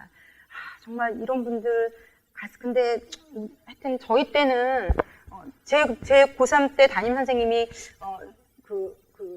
상문이라는 어떤 하여튼 고등학교 때 남고의 선생님이셨다가 저희 학교로 전학을 오셨는데 저희 그 남자 선생님 별명이 피바다였거든요. 피바다. 그러니까 상문에서 이분 손에 잡히면 피 안 보고는 풀려날 수 없는. 그러니까 그때는요 왜 이렇게 선생님들이 애들을 뭐 학기채로 때리고 뭐 뭘로 대걸레 자루로 때리고 정말 그때는 왜 그랬나. 그러니까 보니까 이분들이 다 정상적이 아닌 거예요. 근데 보면 잘 기억해 보시면 이 선생님들이요 자기 분에 못 이겨서 때렸지. 정말 냉정하고 네가 그거를 나쁜 짓을 했기 때문에 내가 진짜 너를 진심으로 고쳐주고 싶다. 자, 엉덩이를 대렴. 이래서 때린 경우는 그러니까 우리가요 건강하게 우리 삶에 분노를 하는 사람을 만난 적이 없어요. 예, 이게 정말 놀라운 일이에요. 그랬는데 이 피바다 이분이 학교를 왔더니 저희한테 그러는 거예요. 여고를 왔더니 이게 껌인 거죠. 이 애들이 너무 말을 잘 듣는 거예요. 남고는 막 두들겨 패고 때려도 안 되는데 그랬는데 본보기로 이분이 저희 반에 진짜 말 안 듣는 여자가 하나 있었거든요. 그러니까 얘도 결핍이 많았던 애 같아요. 그러니까 선생님께 엄청 반항했는데 본보기로 고3 딱 시작할 때 얘가 엄청 개겼거든요. 근데 본보기로 날라차기를 한번 한 뒤로요.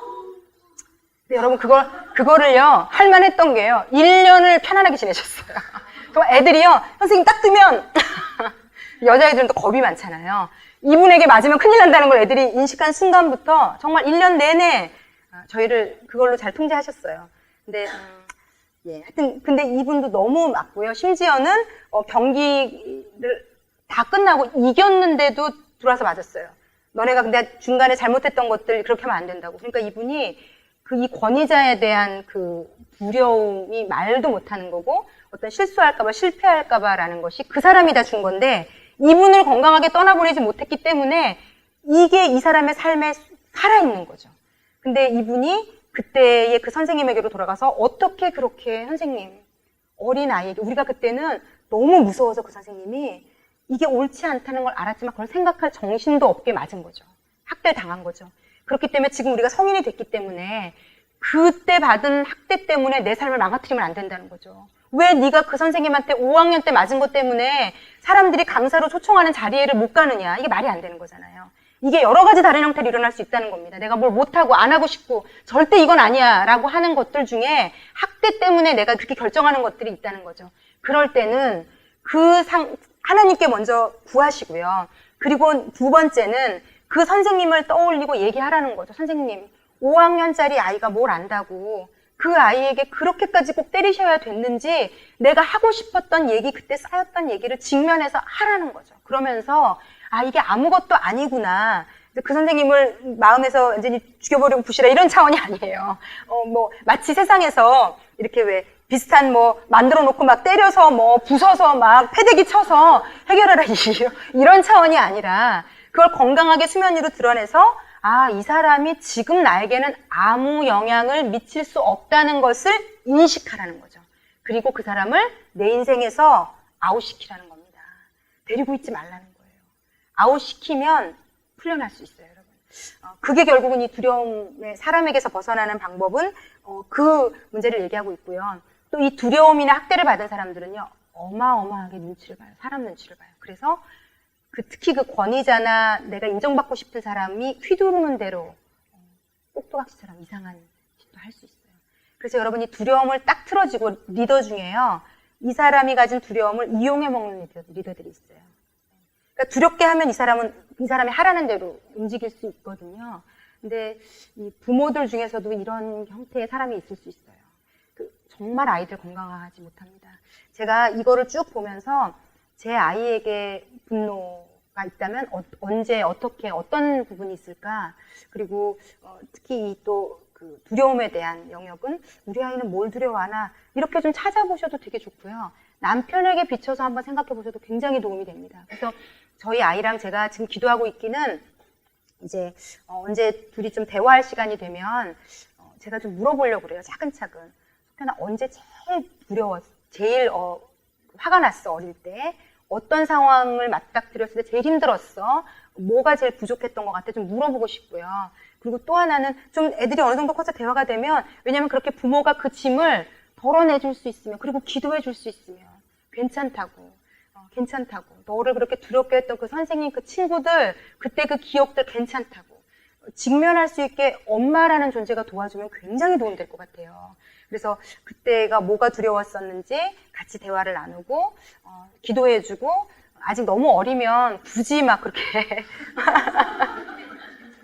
안 하셔도 되는데 저는 이제 아이가 17이니까 충분히 할 수 있을 것 같고 초등학교 고학년만 돼도 아니면 또 여자아이들은 빠르기 때문에 얘기하고 기도해줘서 그런 상황이 맞닥뜨릴 때마다 회피하고 피하고 예를 들어 어떤 상처가 있어서 발표는 절대로 안 한다든지 학교 가서 왜 이것만큼은 안 해라고 이미 내적 맹세를 한 아이들이 있을 수 있어요. 어떤 학대 때문에 상처 때문에. 그래서 이런 것들을 제가 볼 때 이것을요 어머니들이 꼼꼼하게 이 내면에 대한 것을 파악하고 있는 것은요 아이를 키우는데 굉장히 도움이 될 거라고 생각하고요. 아이를 분노나 두려움을 가지고 아이를 조정하려고 하는 이런 형태의 내 모습을 또 발견하고 스탑할 수도 있을 수도 있겠다.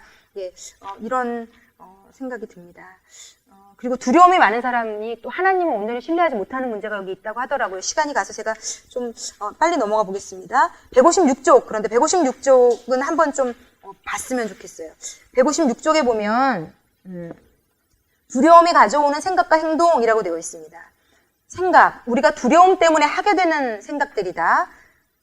이게 제 내면에 거의 있더라고요. 나는 또 어려움을 당하게 될 거야. 이곳은 안전하지 않아. 안전한 사람과 장소를 찾아야 해. 저는요, 불행과 어려움이 닥치면 오히려 이렇게 표현하면 되게 웃긴데 안심이 된다고 해야 될까요? 늘 뭐가 잘 되면 불안해요. 그 이유를 모르겠어요. 뭐가 성공했다, 잘 됐다, 합격했다 이런 얘기를 들으면 처음엔 당연히 좋은데요. 그 이후로 그 상태가 불안해요. 그러니까 어릴 때 이렇게 제가 이렇게 왜 빨간 날 트라우마처럼 뭘 기대했다가 낙심한 기억이 너무 많은 거예요, 이 아이가. 그래서 이 아이가 어릴 때 살아남기 위해서 택한 방법이 뭐냐면요. 안 돼도 괜찮아를 계속 연습하는 거예요. 왜? 기대했다가 안 된 것만큼 아픈 건 세상에 없다는 걸 알게 된 거예요. 이 아이가.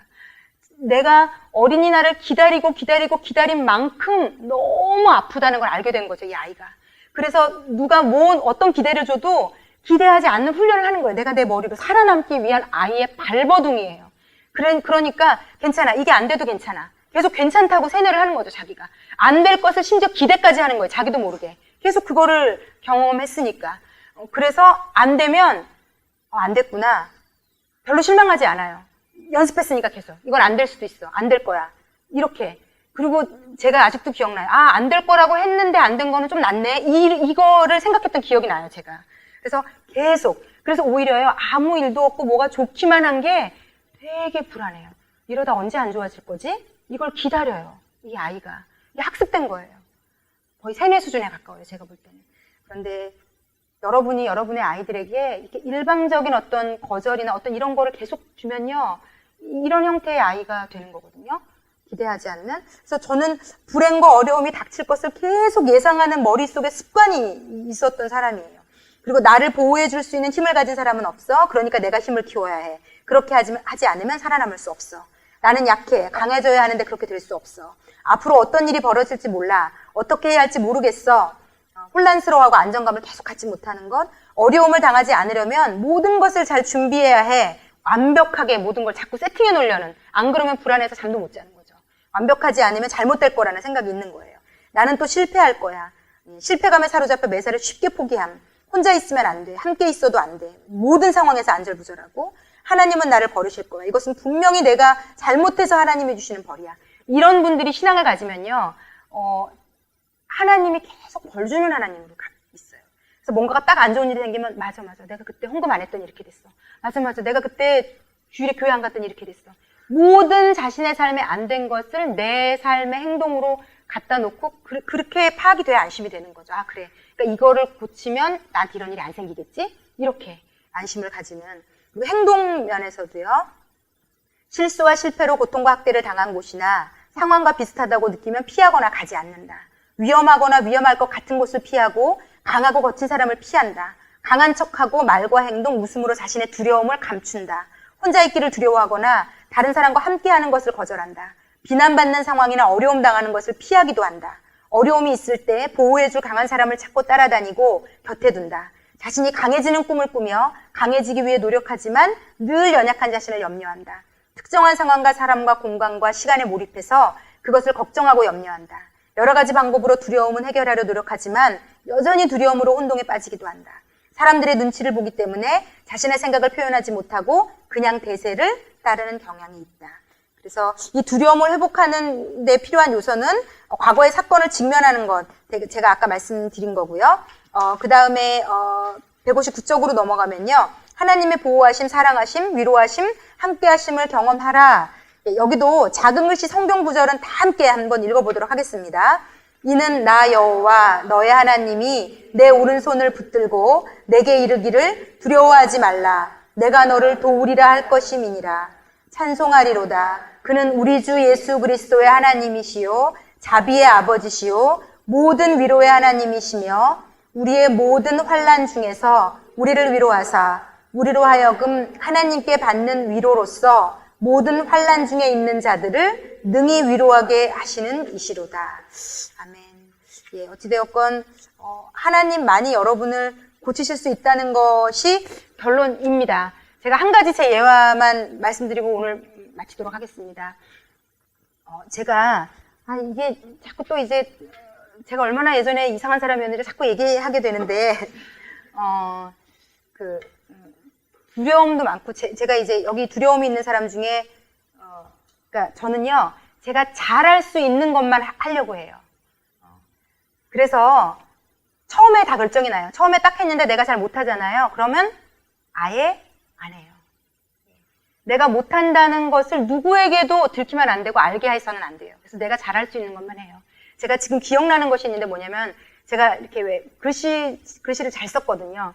그런데 이제 한문, 방학 동안에 한문을 엄청난 분량을 써가야 되는데 제가 한문도 잘 썼어요. 그런데 그때 제가 어떤 발동이 걸렸냐면 왜 요즘에 정자체 말고 왜 여러 형태의 한글도 귀여운 형태가 있는 것처럼 한문도 그렇게 써보고 싶은 생각이 든 거예요. 맨날 이렇게 정자체로 쓰는 게 꼬부릴 때 꼬부리고 이게 재미가 없더라고요. 많이 써야 되는데. 그래서 이렇게 동글동글 약간 귀엽게 썼거든요. 그래서 이제 너무 그게 재밌는 거예요, 나름은. 그래서 그렇게 막 열심히 쓰고 있었는데 저희 어머니가 선생님이셨는데 저희 어머니 친구가 저희 집에 놀러 왔다가 제 한문 노트를 보신 거예요. 그래서 어머, 얘가 한문을 이게 뭐한 짓이야. 동글동글하게 막 자기 마음대로 귀엽게. 그래서 세상에 그분도 근데 재밌는 분인 게 제 노트에다가 볼펜으로 이렇게 몇 개를 고치시고 이렇게 쓰는 거라고 그랬는데 제가 그거를 딱 보는 순간 이제 이거를 다 써가서 이제 친구들도 보면서 어머 너 참 글씨 잘 쓴다는 얘기 많이 들었거든요. 뭔가 기대를 하고 있었던 것 같은데 그 선생님이 이거 네가 한 건 잘못한 거야라고 그걸 써놓은 걸 딱 보는 순간요. 제가 그 한문을 그날 이후로 숙제가 남았는데 안 썼어요. 안 쓰고요.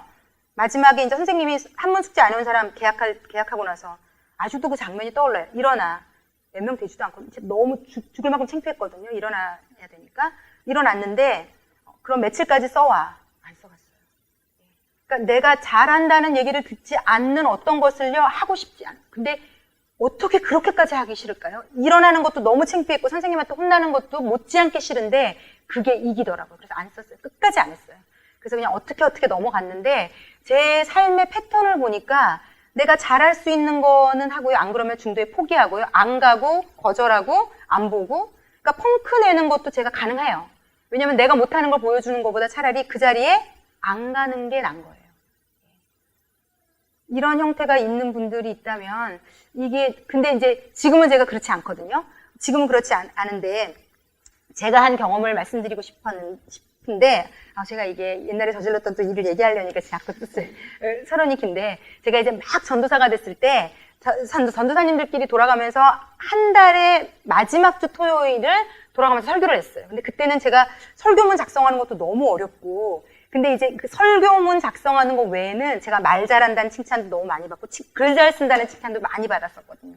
그러니까 이제 그쪽으로 점점 더 잘해지는 거죠. 왜냐면 칭찬받으면 이제 불끈 막 쏟아나니까 저는. 막 그랬는데 이 설교는 만만치가 않은 거예요. 이건 또 다른 스토리더라고요. 그러니까 제가 생각해도 이걸 못하는 걸 알겠는 거예요. 그래서 너무 답답했거든요. 인정받아야 되는데, 칭찬받아야 되는데, 전도사 4명인데, 여기서 내가 뒤처지면 안 되는데, 막. 그랬는데, 이제 그 설교할 수 있는 성경의 본문을 다 주어져요. 그런데 이제 그때 저에게도 본문이 주어졌는데, 일주일 내내 머리를 싸매도 이게 설교를 뭘 해야 될지 모르겠는 거죠. 점점 토요일은 다가오고 죽겠는 거예요.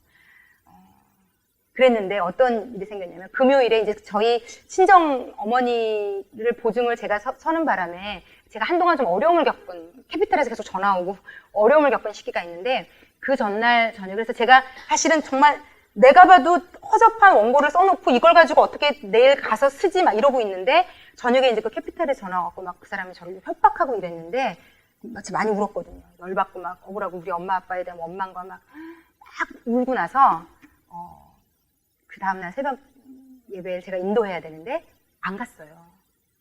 네. 안 갔는데 저의 마음에는 제가 늦게 막 울고 이렇게 잤습니까? 그래 나한테는 이런 피치 못할 사정이 생겼어 라고 핑계를 대면서 내가 못 일어나서 못 갈 수밖에 없었어. 그러면서 어떻게 합리화를 하냐면 누구나 못 가는 상황이 생길 수도 있지. 아팠을 수도 있고 무슨 일이 생겼을 수도 있잖아. 자기 합리화를 계속 시키는 거예요. 근데 제가 지금 저를 돌아보니까 제가 못하는 모습을 들키는 것보다요 안 가는 게 나은 거예요. 사람들이 이혜영 전도사 안 왔네 라고 화자하는 게 낫지 제 설교를 되게 못하는구나 이 얘기를 듣는 게 더 끔찍한 거예요. 그래서 안 갔으니 여러분 생각해 보세요. 여기 성도들 다 앉혀있고 전도사가 안 오는 거예요. 뭐 안 봐도 뻔하죠. 뭐 기다리고 이제 난리가 났죠. 이제 제가 내면이 허해서 이랬던 사람이거든요. 그런데 제가 그때 뭘 경험했냐면요. 누가 봐도, 그러니까 저도요, 사실은 저는 되게 저를 학대를 해요. 왜냐면 제가 못마땅한 거죠. 이런 짓을 하는 제가 또 싫은 거예요. 뭐하는 짓이야, 이게. 어떻게 이럴 수가 있었는데 저 또 용서가 안 되는 거예요. 막 합리화를 시키면서도 또 용서가 안 돼서 교회를 어떻게 가나 싶고 사람들 얼굴 이제 어떻게 보나 싶고 일은 저질러 놓고 또 감당이 안 되는 거죠. 너무 죄책감이 들고 위축이 돼가지고 교회를 어떻게 가나 싶은데 아니나 다를까 교회를 갔더니 저희 그때 하여튼 담임 목사님 하시던 분에게 엄청 혼났거든요. 저는 대박 깨졌거든요. 너무 깨지고 막 서로가 또 울고 막 자기 언니 때문에 울었어요. 또 잘못한 것도 있지만 내가 너무 불쌍한 거예요. 막. 그래가지고 남들은 내가 왜 우는지 몰랐을 거예요. 난 늘 내가 불쌍해서 울어요. 그래서 막 내가 불쌍해서 울었어요. 이제 그러고 났는데 교회에 더 이상 사람들 얼굴을 볼 자신이 없어졌어요. 이제 그래서 너무 위축이 돼서 눈치를 보면서 나 같은 게 살아서 뭐 이제 마지막은 꼭 글로 가요. 나 같은 게 살아서 뭐 하고 막 자기를 계속 비난하고 비판하고 막 신랄하게 나를 막 죽이고 있었는데 어떤 일이 있었냐면 그렇게 한 일주일을 지옥과 같은 삶을 살았어요. 아 이제 나는 이 교회를 그만 나와야 되나? 뭐 별 생각을 다 하고 있을 때 거의 바닥을 치고 있을 텐데 그때 그 담임 목사셨던 분이 그때 주일에 일요일에 일부 예배가 9시에 시작을 하는데 5분 전까지도 오시질 않는 거예요. 그런 일이 없었거든요. 그래서 막 전도사님들이 담임 목사님 어디쯤 오시냐고 그 운전하시는 분에게 막 전화 걸고 막 난리가 난 거예요. 근데 진짜 1분 전에 뛰어들어오셨어요. 그러니까 뭐가 이제 문제가 생긴 거죠. 차가 막혔든지 뭐 하여튼 그때 문제가 있었어요. 그래서 부득이한 상황 가운데 그분이 일부러 그런 게 아니고 워낙 정확하신 분이니까. 제가 여기서 말하는 분이 누군지 아시는 분들은 아실 텐데 하여튼 그런데 그분이 막 뛰어들어오시는데 저를 딱 마주치셨어요. 근데 예전에 그날 이후로 저를 쳐다도 안 보셨거든요. 어떻게 전도사가 새벽 예배 자리에 안 나오는 말도 안 되는 짓을 할 수가 있냐고 너를 이해할 수가 없다 그러면서 저를 한 일주일 동안 쳐다도 안 보셨는데 막 뛰어들어오시다가 저를 딱 보셨거든요. 그래서 저를 딱 쳐다보시더니 이혜영 오늘 내가 지금 부득이하게 그러니까 다른 차가 하여튼 늦게 됐는데 하나님이 너를 야단치고 미워하고 너를 야단친 것을 나를 회개하게 하셨어. 그러면서 하나님 앞에 정말 회개를 하나님이 시키셨다고 미안하다고 얘기하고 뛰어들어가셨거든요. 근데 제가 그때 이게 뭐지? 라는 생각을 했어요. 잘못은 내가 했는데 저는 그때 어떤 생각이냐면 저희 아버지한테도 하도 많이 혼나서요. 잘못하면 혼나야지. 그래서 저는 제 후배들이나 누구한테 혼낼 때 여기 그 후배들이 지금 앉아있지만 전혀 가차가 없었어요. 쥐가 잘못했는데 혼나야지. 왜냐면 나도 그랬거든요. 잘못하는 거 혼나는 거야. 이렇게 생각했기 때문에 내가 혼나는 것도 당연하다고 생각했어요. 내가 잘한 게 없는데 당연히 혼나야지. 더 혼나도 돼 나는. 이런 상황인데 제가 혼날 걸 혼났잖아요. 새벽 예배를 펑크는. 누구도 그런 짓을 한 사람이 없더라고요, 지금까지. 저 말고는 못 들어봤어요. 하여튼, 그런데 100% 내가 잘못했는데 왜 저 목사님을 하나님이 회개를 시키셨지? 그리고 왜 저 목사님이 나를 쳐다도 안 봤던 분이 미안하다고 나한테 사과를 하고 예배도 늦어가지고 뛰어들어가시면서 나만 쳐다보면서 하나님이 나 회개시키셔서 정말 회개하면서 왔다고 하면서 미안하다고 그러고 뛰어들어가셔서 예배를 인도하셨는데 제가 그런 무방비 상태의 일방적인 사랑의 느낌을 받아본 적이 없는 거예요. 내가 잘하면 칭찬받아야 되고 내가 못하면 야단받는 게 당연하다고 생각한 저고 그래서 남한테도 그렇게 하고 살았는데 물론 칭찬을 안 했지만 내가 100% 잘못한 일에 대해서 하나님이 나를 위로하시고 사랑하신다는 느낌을 받았을 때 너무 이상했어요. 이건 뭐지? 근데요, 그때 제가 다른 방에 들어가서 진짜 펑펑 울었거든요. 그러니까 그 어릴 때부터 잘못한 일에 늘 야단을 맞으면서 주눅이 들었던 아이는요, 누군가가 한 번쯤은 정말 내가 진짜 잘못했어도 괜찮아. 누구나 실수할 수 있어. 그거 정말 잘못한 거 아니다? 너 괜찮아 라는 얘기를 이 땅의 사람에게서 한 명에게도 그런 대접을 받아본 적이 없는 거예요. 심지어는 교회를 다니면서도.